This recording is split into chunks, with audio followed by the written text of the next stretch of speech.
Dans le cadre du remploi de l'acier, il faut s'assurer de la traçabilité du métal et de la traçabilité du matériau. Donc on a besoin de faire un certain nombre d'essais sur la structure métallique pour qualifier l'acier constituant cette structure métallique. Et pour ça, il y a le laboratoire mobile qui renferme un certain nombre d'appareils de mesure et qui va nous permettre de nous déplacer directement sur la structure métallique à requalifier et pour réaliser les différents essais.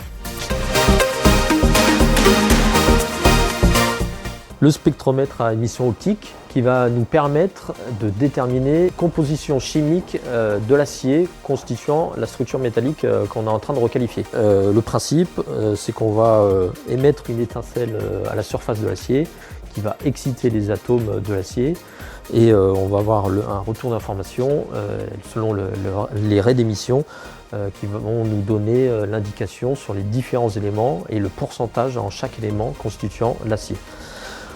L'essai est très simple, on va venir poser l'appareil sur la structure métallique qu'on veut tester et on actionne l'appareil et là il y a une étincelle qui se fait à la surface de l'acier.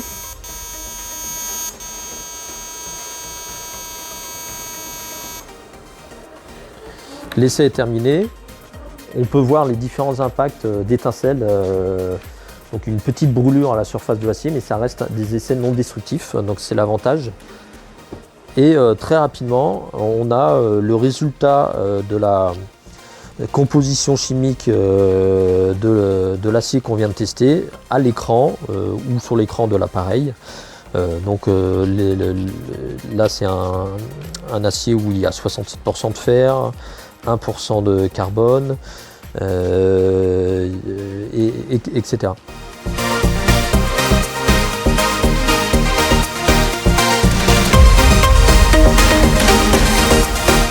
L'essai consiste à appliquer un pénétrateur à la surface de l'acier. On a une petite bille qui vient faire une empreinte à la surface de l'acier et on a le résultat de la dureté qui s'affiche sur l'appareil. On peut refaire un autre essai. Voilà la valeur qui s'affiche automatiquement.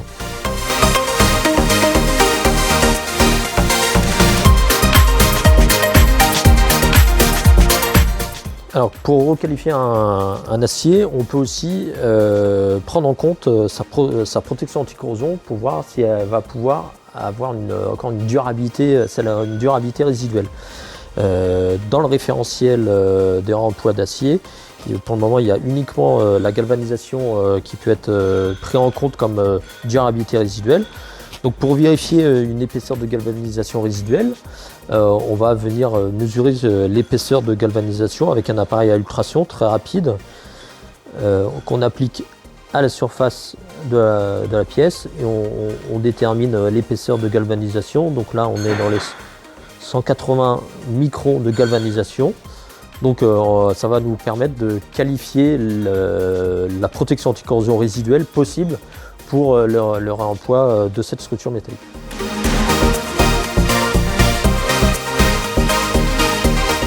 Faire un relevé géométrique en 3 dimensions d'une structure métallique encore existante qui va nous permettre d'avoir un repérage des différents éléments et nous faciliter la constitution des lots par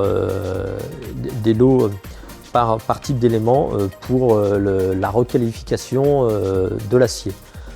On lance le scan 3D et après le scanner va tourner pour numériser un nuage de points de la structure métallique.